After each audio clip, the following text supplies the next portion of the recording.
Artur Beterbiev stopped Oleksandr Gvozdyk. No, no, that would be impressive.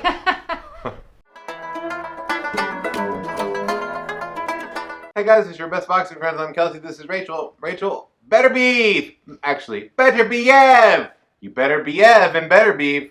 Artur Beterbiev stopped Oleksandr Gvozdyk to become unified light heavyweight champion and lineal champ. Lineal haters. I will give. ESPN did mention him as lineal champion. They just didn't promote it because they don't have $100 million investment in it. But he did stop.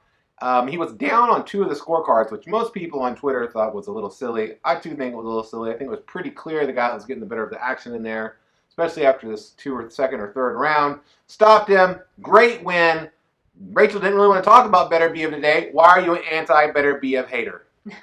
That's what I want to know, Rachel. No, because we just last week talked about the light heavyweight division. Yeah, but then we saw him. We finally saw the 34-year-old who's been ducked more than maybe any other fighter in boxing. Nobody wanted to fight this guy, even though when he was their mandatory, even though he was out there. He was the boogeyman out there, the guy. He was the reason Sergey Kovalev was like, I'm not going to be an amateur anymore because I can't beat this guy. I'm going to turn professional.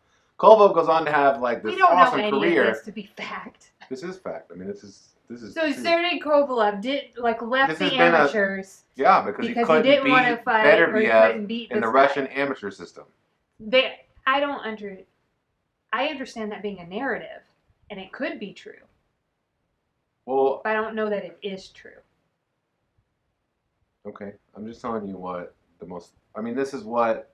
I mean, Kovalev admitted that that's why. Kovalev argued that he couldn't beat the guy because of politics, but it's all very obvious from this guy's success in the amateurs and now as a professional that he ain't just all political machinations. This guy can fight. Well, I guess. Also, Kovalev's getting on planes and harassing people and assaulting people. You know what Beterbiev's doing after he won? He was hanging upside down on Twitter, being very calm and quiet. Whether or not information is factual. I said alleged, maybe. It's alleged. Allegedly, here's what I would like to say. That when the fight started, it was very clear that people were like, these guys, like, we have no idea who's going to win. I knew who was going to win. And all this kind of stuff. But to me, it seemed very clear that... Kelsey's the smartest. Oh, I'm sorry. That's what you were talking. It seemed very clear who was dominating the fight. So much so that sometimes the commentating crew would say things like, oh, how do you say his name? Beterbiev? Beterbiev. Beterbiev? Yeah. They would say things like, Beterbiev is like, oh, he got hurt by that punch or something like that. And I'd be looking, I'm like, did he? Yeah, did he? Because it was reminiscent to me of early Golovkin. Because early Golovkin would walk through punches because he knew he could and then just like break down his opponent. And this was what this was reminiscent of to me.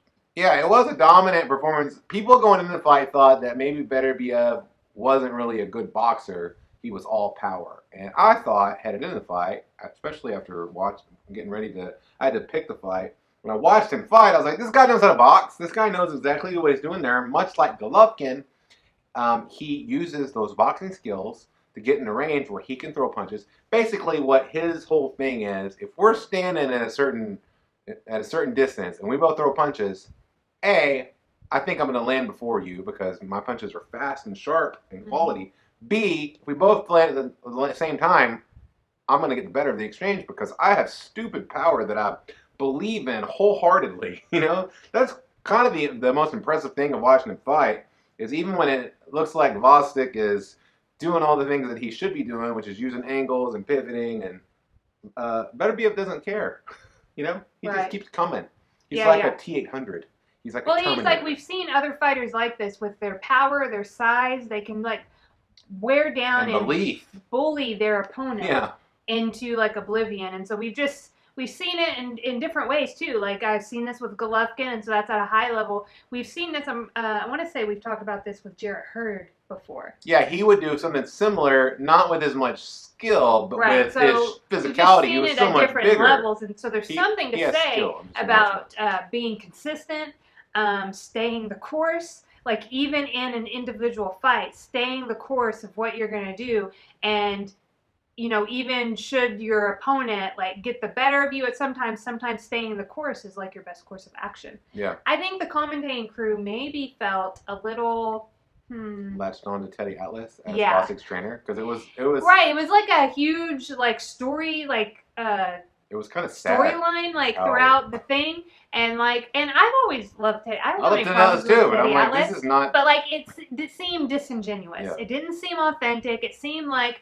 oh, we're gonna like throw him a bone because they do all this, almost like we feel bad because we have boxing on ESPN again, and we don't want Teddy Atlas. Yeah, that's what it seemed like. Calling the fights anymore. So because he got in trouble for saying something people didn't like. And I'm just not a fan of that inauthenticity, and so it's hard when it seems to come from several people. Yeah. Not just like the non-personal network, but like I see your faces and the words you're saying, and I hear you, and it all sounds disingenuous. You know who doesn't win fights? Trainers. Trainers don't win fights. Trainers can help a fighter fight to his best, but you could have the best trainer in the world. You can have the best trainer ever, and the other guy, if he's a better fighter, he's going to beat you. That's not how boxing works, right? Yeah. Trainers are important, and they're not in the way that like it was made out to be, as if that was Gvozdyk's secret weapon was having Teddy Atlas in his corner. I thought it was weird. That being said, I do love Teddy Atlas. Wish that he was on the air just yelling stuff at people and getting all mad about stuff. I love that. Wish he was still doing that. I am glad to see that people have become better believers. Is that something? They call Justin Bieber fans believers. I want to do something like that with Beterbiev, but I can't figure out how to say it. Better believer. Better Bieber. Better Bieber. Oh, here's something that I thought of today. Because learning these guys' names has been different. Also, I think it's Gvozdyk. I've been saying Gvozdyk. I don't know how to say her name, dude. I'm not from over there. But what I learned recently is that, to Eastern Europeans like Gvozdyk and Beterbiev, our names were weird. They're like, what is this? Roberson, McCarson, you know what I mean? Yeah. Johnson, Mr. Johnson. Anyway, thanks for watching our show. We appreciate you liking, commenting, and subscribing. It helps the channel grow. And just keep on coming back. It works if you work it. Okay. What?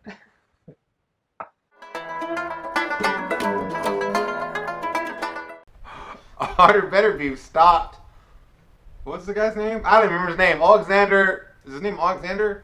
Yeah, because it's the same. Gvozdyk. What's his name? Alexander B.